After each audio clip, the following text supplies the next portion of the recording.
आशंका जताई जा रही है, इसको लेकर क्या तैयारियां हैं राजकीय अस्पताल में? बच्चों के अलग वार्ड की इसके पास क्या? राजकीय अस्पताल में हमने डिस्ट्रिक्ट हॉस्पिटल में सारी व्यवस्थाएं सुनिश्चित कर दी हैं। हम लगातार कैपेसिटी को बढ़ा रहे हैं। इसके लिए बच्चों के लिए अलग से आईसीयू भी वहाँ पे डेवलप किया जा रहा है। अभी हमने जो सीवियर साइक्लोन एक्सपेक्टेड है जो गुजरात की कोस्ट को हिट करेगा और उसका इम्पैक्ट बाड़मेर जालोर डिस्ट्रिक्ट पे भी काफ़ी देखने को मिलेगा, ऐसा एक्सपेक्टेड है। उसी के लिए माननीय मुख्य सचिव महोदय ने निर्देश दिए हैं, सभी प्रिंसिपल सेक्रेटरी महोदय ने निर्देश दिए हैं। उसी के लिए हमने यहाँ पे जो हमारे डिस्ट्रिक्ट लेवल ऑफिसर्स हैं जो कंसर्न, चाहे पुलिस विभाग हो, पीडब्ल्यूडी हो, डिस्कॉम हो, पीएचडी हो, सभी अधिकारियों को निर्देश दिए हैं कि वो सारी व्यवस्थाएं सुनिश्चित करें। और ख़ासकर जब हमने पेशेंट्स को ऑक्सीजन पे काफ़ी पेशेंट्स को रखा हुआ है, तो जो भी हॉस्पिटल्स हैं या जो भी हमारे प्लांट्स हैं वहाँ पे निर्बाध बिजली की जो व्यवस्था है वो की जाए। अगर कहीं भी पावर कट होता है तो उसके लिए हम 24/7 यहाँ पे कंट्रोल रूम भी बना रहे हैं। और हमने डिस्कॉम के एएन जेएन्स को 24/7 ड्यूटी लगाई है। वो प्लांट्स पे रहेंगे। हमारे प्रशासनिक अधिकारी, तहसीलदार, नायब तहसीलदार, बीडीओज़ की भी ड्यूटी लगाई हुई है, ताकि डीजी सेट हमने मोस्टली जगह अवेलेबल करा दिए हैं। DG in case of power cut DG set को टाइमली ऑन किया जाए, उसमें फ्यूल वगैरह सब फुल करा दिया गया है। उसको आज चेक कर लिया जाए, वो वर्किंग है, सब जगह ये चेक कर लिया गया है। हमारे डिस्ट्रिक्ट हॉस्पिटल बाड़मेर है, सब डिस्ट्रिक्ट हॉस्पिटल बालोतरा, इसके अलावा गुलजग प्लांट है, जो स्टोरेज प्लांट्स पचपदरा में है, सब जगह डीजी सेट की व्यवस्था कर दी गई है। गर्ल्स कॉलेज में भी डीजी सेट की व्यवस्था कर दी गई है। सब सुचारू रूप से चल रहे हैं, लेकिन फिर भी हम लोग अलर्ट मोड पे हमने सबको प्रशासन में रखा है। और गांव-गांव में क्या रिसोर्सेज अवेलेबल हैं उसके लिए सीओ जिला परिषद, सभी बीडीओज़ को, सभी एसडीएम्स को आज हम शाम को निर्देश भी देंगे। 4 बजे हमने वापस वीसी रखी है कि इस तूफ़ान को देखते हुए किस तरह की व्यवस्थाएँ गाँव स्तर पर की जानी चाहिए। उनको जो वहाँ पे अवेलेबल रिसोर्सेज हैं उसकी रिसोर्स मैपिंग कर लेनी चाहिए। जेसीबी, ट्रैक्टर्स वगैरह क्या अवेलेबल है इन केस कोई रोड ब्लॉक होता है। जो हमारे टैंकर्स हैं जैसे भी रूट से आते हैं, जनरली सांचौर से गुड़ामलानी होके सींदरी और इस रूट से बालोतरा पचपदरा तक आते हैं, उस पर हम एक्टिवली हमारी टीमें गश्त करती रहेंगी कि कहीं भी रोड ब्लॉकेज नहीं हो और टैंकर्स की निर्बाध सप्लाई हो। कुछ ऑक्सीजन सप्लाई कंस्ट्रेंट होने की भी बात आ रही है कि जामनगर का जो प्लांट है जहाँ से सप्लाई होती है उसको भी वो भी शटडाउन में जाएगा, क्योंकि साइक्लोन वहाँ हिट करेगा। उसके लिए भी हम पर्याप्त बफर स्टॉक यहाँ पे उपलब्ध कराने के लिए व्यवस्था कर रहे हैं। हम स्टेट से लगातार संपर्क में हैं और उसके लिए सारी व्यवस्थाएं यहाँ सुनिश्चित कराई जा रही हैं। कोरोना की तीसरी लहर को देखते हुए राज्य बाल आयोग ने एक आदेश जारी किया, उस आदेश में क्या है और किस तरीके की चेतावनी दी गई?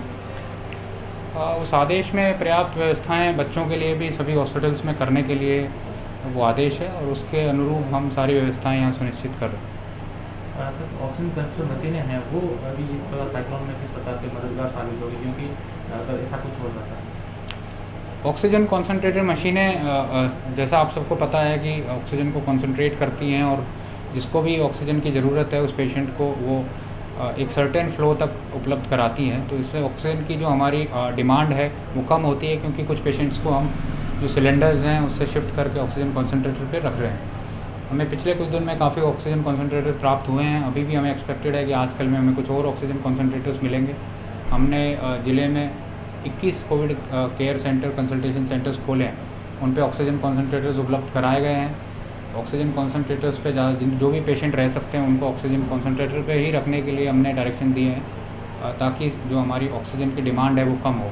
इसी रूप में ऑक्सीजन कॉन्सनट्रेटर्स से हेल्प मिल रही है। इसमें काफ़ी लोग आगे आए हैं, उसके लिए उनका बहुत बहुत धन्यवाद। Sir, door to door survey का कितना फर्क चल रहा है? संक्रमण रुक रहा है? देखिए, डोर टू डोर सर्वे है वो संक्रमण रोकने में तो नहीं, संक्रमण का पता लगाने में मददगार है। संक्रमण रोकने के लिए तो जो एनफोर्समेंट की गाइडलाइंस हैं, जो लॉकडाउन है उसी की गाइडलाइंस काम कर रही हैं, ताकि लोगों का आपस में मिलना जुलना कम हो। लेकिन डोर टू डोर सर्वे के दौरान ये इंश्योर किया जा रहा है कि जो भी इन्फेक्टेड आदमी है, जो कोविड पॉजिटिव हैं या जो सस्पेक्टेड केसेस है, आईएलआई के अलावा भी कुछ अन्य सिम्टम्स हैं जैसे डायरिया, बॉडी एक, स्मेल और टेस्ट का नहीं आना, जो हमने विस्तृत तौर पे सभी टीमों को इसकी जानकारी दे दी है। हमने प्रपत्र भी यहाँ से बना के दे दिए हैं क्या क्या आपको सिम्टम्स आइडेंटिफाई करना है। तो उन लोगों को वहीं पे कंटेन किया जा रहा है। ये भी डोर टू डोर सर्वे में चेक किया जा रहा है कि वो लोग वहीं पे रहें, जिससे संक्रमण का थोड़ा फैलाव कम हो रहा है। डोर टू डोर सर्वे में ये भी हुआ है कि जो भी लोग संक्रमित या सस्पेक्टेड केसेस हैं उनको वहीं पे मेडिकल सुविधाएं उपलब्ध करा दी गई हैं और उनके डेली हेल्थ मॉनिटरिंग के लिए कुछ फॉर्मेट्स हमने बना के दिए हुए हैं, जिसमें जो ग्राम स्तरीय टीम है, ANM है, वो उसमें डेली उनका हेल्थ की मॉनिटरिंग करते हैं, उनको बताते हैं कि आपको अगर ये दिक्कत हो तो आपको हमें बताना है और नज़दीकी कोविड केयर सेंटर पे आपको भेजा जाएगा, जिससे हमारे कोविड केयर सेंटर पे अभी लोग आने लगे हैं और उससे अर्ली डायग्नोसिस से हमें केसेस को रिकवर करने में हेल्प मिल रही है। जो केसेस काफ़ी बिगड़ के आ रहे थे, वो अब केसेस हम अर्ली आइडेंटिफाई करके कोविड केयर सेंटर पे उनको ट्रीट कर रहे हैं।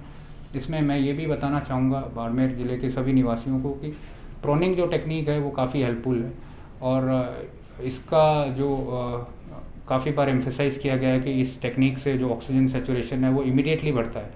तो जिसको भी इस तरह के प्रॉब्लम्स हों, जिसको भी लग रहा हो कि उसको अपना सांस लेने में कोई तकलीफ़ है या उसका SpO2 लेवल डाउन जा रहा है, वो इमीडिएटली ग्राम स्तरीय टीम को तो इन्फॉर्म करे ही। ग्राम स्तरीय कंट्रोल रूम, उपखंड स्तरीय कंट्रोल रूम के नंबर भी सब जगह अवेलेबल कराए गए हैं। जो ILI पेशेंट्स हैं, कोविड पॉजिटिव पेशेंट्स हैं, उनको हमने पैम्पलेट्स भी बंटवाए हैं जिसमें सबके नंबर हैं, प्रोनिंग टेक्निक के बारे में लिखा हुआ है। लेकिन अभी भी काफ़ी लोग प्रोनिंग टेक्निक का उपयुक्त फ़ायदा नहीं उठा रहे हैं। मेरा यही अनुरोध है कि प्रोनिंग टेक्निक से आपकी ऑक्सीजन सैचुरेशन लेवल इम्प्रूव होंगे। आप इस टेक्निक के बारे में वीडियोस के थ्रू हम आपको बता रहे हैं, पैम्पलेट्स के थ्रू बता रहे हैं, आप ऑनलाइन भी देख सकते हैं। इसका ज़्यादा से ज़्यादा उपयोग करें।